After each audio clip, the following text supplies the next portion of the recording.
Comment ça va Delphine? Comment ça va bien? Tout va bien? Moyen? Bien? Si, bien. Bon. Comment ça va vous?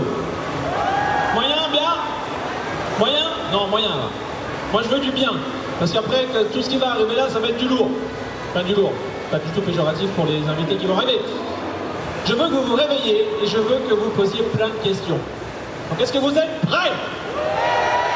Non. Non, vous n'êtes pas prêts. Est-ce que vous êtes prêts? Non. Dernière chance, sinon je leur dis de repartir. Vous avez une chance. Ils sont derrière là. Ils sont derrière les deux invités. Si vous n'êtes pas assez réactifs, moi je leur dis on ne le fait pas. Est-ce que vous êtes prêts? Là, c'est bon. Donc on va commencer notre deuxième conférence dédiée à la saga Kaamelott avec notre première invité. Je vous demanderai d'applaudir Tony Sabin, s'il vous plaît.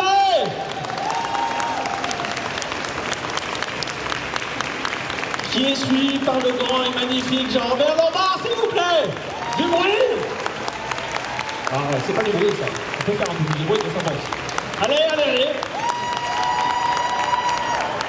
Bonsoir Paris. Ouais, c'est ça. Bonsoir. Et donc nous n'avons pas besoin de traducteur sur cette conférence puisque nous sommes en live total. Voilà. Comment ça va? Ça va bien. Ça va bien. Bon.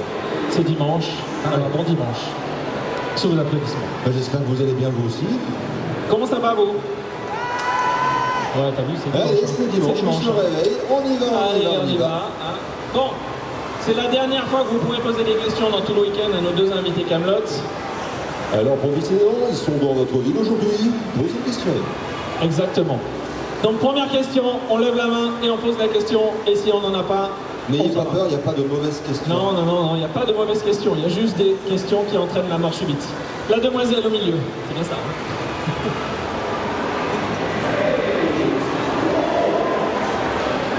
Bonjour. Bonjour. Bonjour. Je voulais savoir, qu'est-ce qui a été le plus difficile dans le fait de reprendre votre rôle après 10 ans à ne pas l'avoir joué? Savoir que Tony était sur le film. Mais finalement, on s'entend bien. Pareil, savoir que j'étais sur le film. Non, c'est le plus difficile. Et l'attente en elle-même. Voilà, pour moi en tout cas. Qu'est-ce que tu en penses, toi, du bois de l'eau? Je préfère boire de l'eau que répondre à une question intéressante. Je suis désolé, je n'ai pas entendu ta réponse. Le plus difficile, non, mais j'écoutais pas, je m'en foutais. C'était plutôt l'attente. Non, c'était très facile quand on nous a... L'année prochaine, non, le plus facile, c'est quand on nous a appelé. Donc, Oui, bien sûr. c'était très agréable d'être appelé pour le L'énerve. métrage. Évidemment, il était très attendu depuis longtemps. Ça a été un honneur.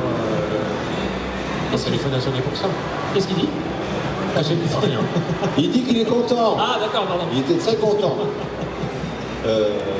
C'est tout. C'est déjà pas mal. Non, mais en fait, je crois qu'il y avait aucune difficulté. Il y avait juste de la joie de retrouver l'équipe, de retrouver les plateaux et de découvrir surtout un costume neuf et un costume de méchant. Ça, c'était bien. Ok, bah deuxième question. Allez, on y va.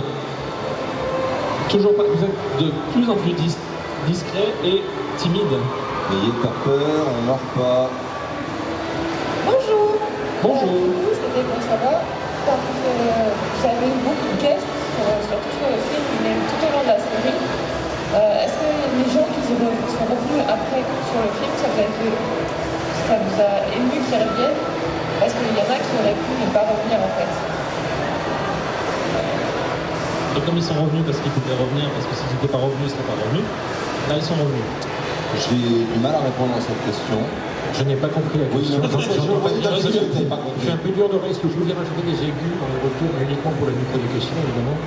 Mais C'est vrai qu'au niveau des alors, réponses, c'est difficile. quelle était la question, s'il te plaît? Est-ce que tu as été ému de savoir qu'il y avait des invités, je vais parler français et pas dire guest, qui étaient dans la série et qui étaient dans le film? Est-ce que ça Voilà, certes. est-ce que ça t'a ému? Est-ce que ça m'a ému? De retrouver certains acteurs invités, effectivement. Oui, mais tous en fait. Hein. On était tous émus de se retrouver après autant de temps et on a repris le boulot, j'allais dire. On a repris le jeu comme si on s'était quitté la veille à peu près. mais on était tous un peu plus matures, un peu plus mûrs. Et donc, Un peu plus vieux. on a repris un peu plus vieux, voilà. On a repris nos marques immédiatement. Je crois que la question était là-bas. Excusez-moi, oui, voilà, c'était vous. Alors, on a repris immédiatement nos marques, en fait. Oui, c'était émouvant, mais on n'avait pas trop le temps de s'émouvoir, parce que on était en train de travailler quelque part, même si...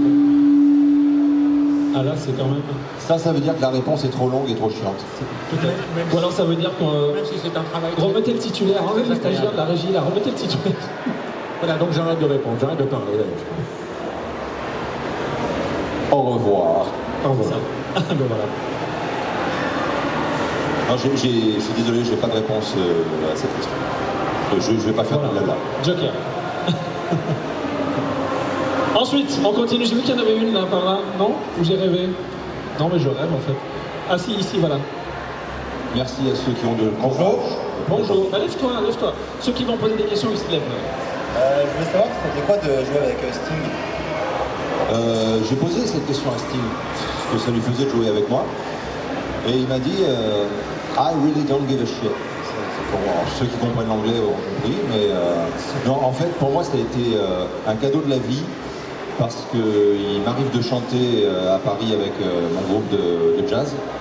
Et à un moment, je discutais avec lui et je lui ai dit mais tu sais, t'es pas le seul à chanter. Et il sourit, il me dit ah bon, tu chantes toi aussi?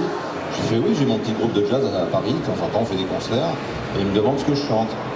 Et je lui dis de Sinatra, Nat King Cole, Dean Martin, et puis un peu de Queen, un peu d'autres choses, et une chanson de toi. Il me dit ah bon, c'est laquelle? Je fais The Secret Marriage. Et alors il cherche, parce que le mec il a un peu écrit What Mille Tubes. Il fait ah oui, je me souviens de ça. Et puis il était avec son agent, et je lui ai dit tu crois qu'à un moment on pourra pendant la pause, la chanter a cappella ensemble et ton agent il nous filme, on fait une petite vidéo et il me dit on termine la journée puis tu passes dans ma loge. Voilà. Et j'ai ma vidéo, je chante avec Sting. Donc pour moi ça a été je sais pas si ça mérite des applaudissements, mais c'était un cadeau de la vie monstrueux. Non, ils applaudissent Sting. Oui, c'est ça. Oh comment il m'a niqué. Voilà, comme ça. Et d'ailleurs, comment s'appelle le groupe? Comment s'appelle ton groupe?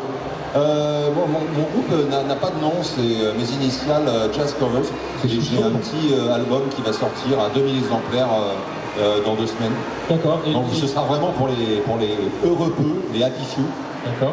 Voilà, que je vendrai comme ça quand je pense que les gens ils en veulent. Et des dates à Paris, des concerts à Paris? Pour l'instant, je suis occupé jusqu'à la fin de l'année, donc ce sera plutôt pour janvier, février. Et ça recommencera, je pense, les jeudis au Piano Vache. D'accord, au Piano Vache. C'est près du Paris, Panthéon. oui. Oui, tout à fait. On peut voir ça peut-être sur le site du Piano Vache pour les dates? Oui, voilà. Et là, ce sera pour janvier, février, pas avant. Génial, génial. Donc n'hésitez pas, retenez bien pour aller voir les concerts, ça peut être très sympa. Question Avec de très bons musiciens. suivante, surtout du Sinatra, du Nat King Cole, j'adore. Question ici. Bonjour.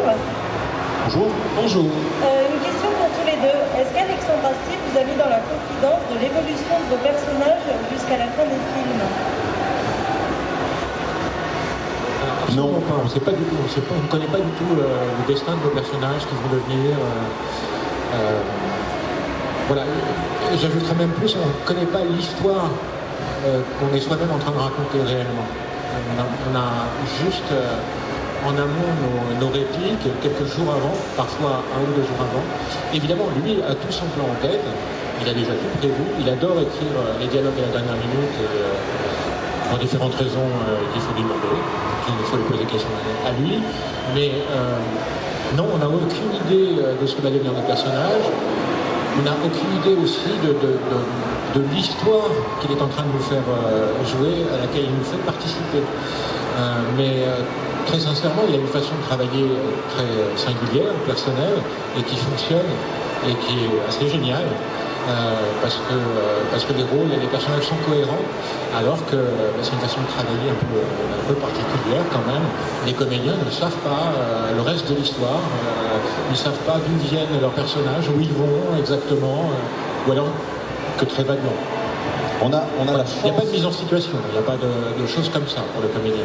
On a le texte, on doit l'interpréter, et c'est tellement bien écrit, et c'est tellement facile à jouer que les rôles sont cohérents. Voilà. Oui, on a la chance en fait d'être acteur et spectateur de ce qui se fait. C'est-à-dire que vu qu'on n'a pas de scénario, c'est vraiment à la dernière minute qu'on a les textes et autres, ça nous donne la possibilité de découvrir ce qu'on fait en même temps qu'on le fait. Et je trouve ça pas plus mal. Voilà. Très bien. Et t'as vu, on n'a pas eu de Larsen, donc c'était pas trop long. Ça va. Ici, premier rang.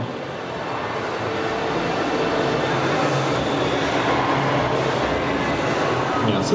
Bonjour. Bonjour. Je voulais savoir si vous aviez eu autant de facilité à jouer vos personnages dans le film que dans la série. Ben, la question, c'est pourquoi ça aurait été différent. Il n'y a pas de raison que ce soit différent. Et on a une case. Non, mais là, je t'entends pas. Alors, C'est peut-être- vrai. peut-être- Ne réponds pas, je t'entends pas. Mais en fait, tu as une caméra, tu as des micros, tu as un plateau. Peut-être que sa question, c'était peut-être plus de savoir si les conditions de tournage étaient les mêmes pour une série ou pour un film. Ah, les conditions pour le film étaient différentes parce qu'il y avait beaucoup plus d'argent, donc au niveau budget plus éco que c'était n'importe quoi. Et là, ça se voit d'ailleurs. Encore quelques. Oui, pareil. Enfin, surtout pour lui, c'est lui qui est très consommateur de je pute et suis de coke. pondéré en général. On dirait pas, mais. On avait un peu plus le temps pour jouer. On avait un peu plus le temps de jouer dans le film, et lui avait un peu plus le temps de diriger dans le film. Pour les séries télé, c'était vraiment des flux tendus. On enchaînait les décors sans même savoir à quel épisode on participait réellement. Voilà.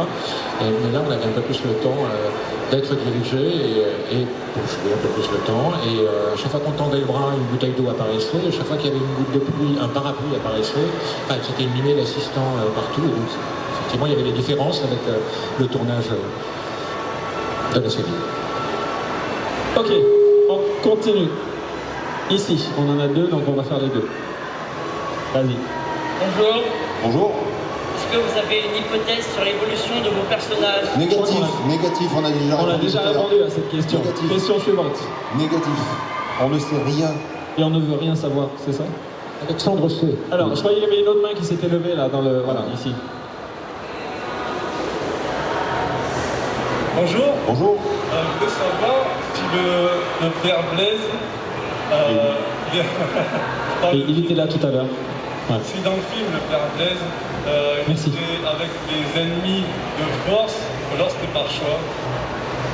Ben, c'est terrible, mais j'en sais autant que vous. J'en sais autant que vous. Je ne sais pas pourquoi il s'est retrouvé là. Bon, on m'a juste appelé, on m'a dit tu tournes du temps au temps. Voilà, tel jour tu passes essayer ton costume, tu découvres ton costume, paf paf paf. Ah, ça me plaît, ça me plaît pas, de toute façon c'est bien pris. Et ensuite, tel jour tu vas bosser et tu te retrouves dans une situation, tu fais ah merde, alors je fais partie des méchants. Ah, d'accord. Et de toute façon, t'as pas le choix. Et c'est tant mieux. Et comme des fois on me dit, oui, mais alors, est-ce qu'il va rester avec les méchants? Est-ce que machin? Je n'en sais rien du tout. Et c'est ça qui est bien, c'est qu'on découvre le jour J ce qui se passe pour le personnage. Et ça permet aussi de ne pas trop cogiter, de ne pas essayer de trop se monter le bourrichon, ah, je vais faire ci, je vais faire ça, et d'être beaucoup plus naturel, direct. Et c'est ça qui fait fonctionner, je pense, les personnages. Parce que comme disait mon ami de gauche, enfin de gauche, à ma gauche, non, il n'est vraiment pas de gauche. Et, donc, c'est que Alexandre écrit parfaitement ce qu'il a à écrire. Il a l'oreille musicale. Donc il sait comment ça va être dit, votre élocution, votre ton de voix, et il sait très bien ce que ça va donner. Donc il n'y a pas besoin de répéter 106 ans, machin, voilà. C'est du cousu humain quelque part. Très bien, merci pour cette réponse complète, du coup. On continue. Autre question? Je ne vois pas de doigt qui se lève si j'en vois un là et un là. Donc, au choix. Non, c'est derrière toi en fait. que ça se lève. Faites-vous plaisir, faites-vous plaisir. Alors, vas-y, on va commencer là On et on pour fait. tout le monde. Tu attends, on commence là et on fait toi après. Vas-y. Bonjour. Bonjour. En fait, je voulais savoir, est-ce que vous avez déjà regardé la série comme nous, on pourrait la regarder en entier? Quelle série? Eh bien non, il nous est interdit de la regarder. Sinon on est viré. Ah oui. Donc on n'a jamais vu un épisode. Ah oui, non Et seulement, pourtant on m'a dit qu'elle était bien. non seulement j'ai regardé la série, mais en plus je l'ai compilé dans un document. J'ai été documentaliste sur la série. J'ai regardé de A à Z de façon très méthodique. Voilà. En compilant les répliques, tout ce qui était dit dans différents chapitres, etc. Donc oui, moi, pour ma part, j'ai regardé la série, je la connais très bien. Voilà, je ne l'ai pas re-regardé le plus. Mais à cette période-là, plusieurs fois même. Mais j'étais payé pour ça en plus. Donc, Alors vu que moi oui, c'est j'étais vraiment pas un dream payé, job. Dream job. moi j'étais pas payé, donc je l'ai pas regardé en fait. Mais pas dans son entièreté. Mais c'est vrai, il y a énormément d'épisodes que je n'ai pas vus, même dans lesquels je suis. Non mais j'avais essayé de te payer pour que tu la regardes, mais t'as pas voulu. Enfin, c'était trop cher. Oui, mais c'était avec l'argent, je sais pas quoi, qui venait de la drogue. C'était de l'argent sale. Non, voilà, donc je touche pas à ça. Et il y a des épisodes donc dans lesquels je suis que je n'ai pas vu, parce qu'en fait, moi, ce qui m'intéresse, c'est le moment que je passe avec les gens. C'est pas ensuite d'aller me regarder, m'admirer, est-ce que ça j'ai rien à foutre, je sais que je suis bon. Donc, touche là. Mais non, du moment qu'Alexandre l'a mis dans la boîte, on sait que c'est bon. Donc, du moment que le job est bien fait, tout va bien. Mais il y a pas mal d'épisodes que je n'ai pas vu, effectivement. Mademoiselle. Bonjour, je voulais savoir s'il y avait une scène dans la série ou dans le film que vous avez préféré jouer plus qu'une autre. Où es-tu? Là, Elle est au bout là-bas. Cachée mais avec des S'il y a une scène, qu'elle a préférée. dans le film ou dans la série que vous avez préféré jouer. personnellement, il y en a une que j'ai adorée parce que j'ai eu un fou rire qui n'a malheureusement pas été mis dans les addendum. Dans les bonus. Dans les bonus. C'est un épisode qui s'appelle Les Chiens de guerre. Et j'étais à la table avec je ne sais plus quel personnage et Arthur. Et j'ai eu une crise de fou rire. Et on a dû faire je ne sais combien de prises parce que je n'arrivais pas. Dès que la scène commençait, je ne pouvais pas, j'y arrivais pas. Et ça a été très bizarre parce qu'à un moment je me suis dit, on va pas pouvoir la tourner. Et je vais tomber en syncope. J'étais complètement fendu. Mais voilà, parce que des bons moments, il y en a eu quelques-uns. Pas pour moi en tout cas, pour toi. Pour moi aussi, beaucoup de moments à jouer l'épisode L'Espion. Voilà, je fais partie de l'épisode L'Espion. Vous connaissez cet épisode-là. Et c'était vraiment très très drôle. Et puis là, du coup, j'avais l'épisode du début à la fin aussi, et c'était d'autant plus agréable. Donc j'apparaissais du début à la fin. Et donc voilà, c'est mon meilleur souvenir, souvenir de tournage en tant que comédien, en tant que tel.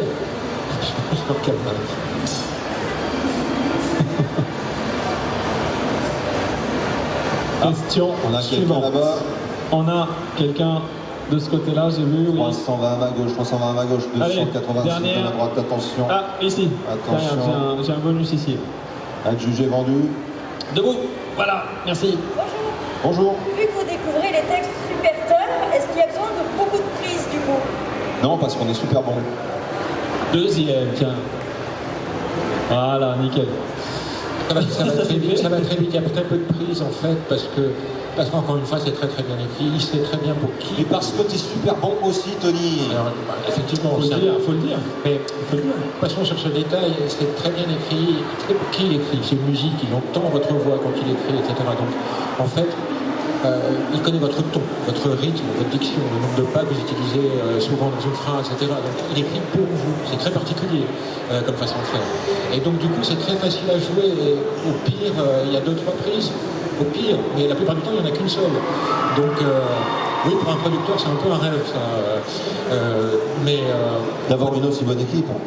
Oui, d'avoir quoi? Une aussi bonne équipe. Je comprends pas ce que tu dis. C'est pas grave. Je vais amener un cornet. Donc voilà, mais je suis sûr qu'il a dit quelque chose de bien. Moi aussi, je t'embrasse. Effectivement. Donc voilà, encore une fois, il y a des choses qui demandent beaucoup d'investissement, probablement. En tant que comédien, voilà, ça part en fait. On arrivait, c'était tellement bien écrit, on arrive, il suffit de lire. Il suffit de lire. Voilà, et Alexandre Astier pourrait faire jouer un débutant dans la série, même sur le long métrage. Il lui suffirait de l'écouter, peut-être et d'échanger quelques phrases avec lui en amont. Et puis, si vous lui inspirez quelque chose, il va vous écrire un rôle. Et voilà, si vous êtes quelqu'un qui rougit facilement, il va en faire quelque chose d'hilarant et de cohérent. Vous aurez l'impression de voir un bon comédien. Ou un comédien. Voilà, donc pour ma pensée sur l'artisanat de la série. Merci. Merci. Génial. On applaudit, s'il vous plaît. Voilà. Ensuite, question suivante. Ici. Il y avait une dame aussi là-bas. Ah, il y avait une dame là-bas? Ouais. Bah, juste après. Madame là-bas. D'accord, après. Bonjour. Merci. Est-ce qu'il y a une scène que vous avez plus peiné à jouer? Ah oui, là, j'ai une bonne. Là, j'ai le souvenir constant qui est là. C'était avec Caradoc pour l'échange de femmes. Quand enfin, je suis désolé, je vais baver sur Jean-Christophe Ambert, mais c'était quand même drôle. Enfin, plus compliqué pour les techniciens, mais pour moi c'était très drôle. Où il doit dire une phrase, il doit dire c'est pas que c'est compliqué de la récupérer, c'est que c'est grave difficile, la race de sa grand-mère de la récupérer ou un truc comme ça. Et je crois qu'on a fait 27 prises. Parce qu'il n'y arrivait pas. Au niveau de la musicalité, il n'y arrivait pas. Et Astier était écroulé de rire lui aussi. Parce que c'était phénoménal. Mais il l'a fait au final. Il l'a fait. Mais c'était épique. Pareil. Tu n'étais pas là. Tu ne sais rien. Pareil. Voilà. Ok. Non, vraiment pareil ou pareil? Qu'est-ce que j'ai préféré jouer? Avec qui? Quelle scène? Quel Non, mais pareil, partenaire en fait, de jeu voilà. préféré, Oui. c'est ça? Un souvenir spécifique d'une scène qui... Un truc Spécifique d'une scène. Oui, tu peux faire ting ting ting s'il te plaît, ça va prendre 5 minutes. Voilà, merci. Oui, il y avait une scène assez drôle, hein, c'est pas un truc qui va me mettre en valeur. Il y avait une scène où je faisais face au roi, il était enfermé dans des geôles, et je faisais face au roi, et j'étais censé partir en courant, s'il me donnait en ordre, et j'étais censé partir en courant sur cette séquence-là. Et en fait, je me suis étalé. Mes jambes n'ont pas répondu, ça fait par terre. Donc ça, il a fallu la refaire, mais j'avais rien à dire. Il fallait juste que je parte en courant. Donc voilà, c'est un bon souvenir. Je vous rappelle que c'est une série humoristique quand même. Hein. Mais oui. Familiale. Ils auraient pu la garder aussi. Oui, ils auraient pu la garder. Oui. Jamais. Voilà, j'étais. Alors, on a le temps pour encore une ou deux questions, je sais plus, une.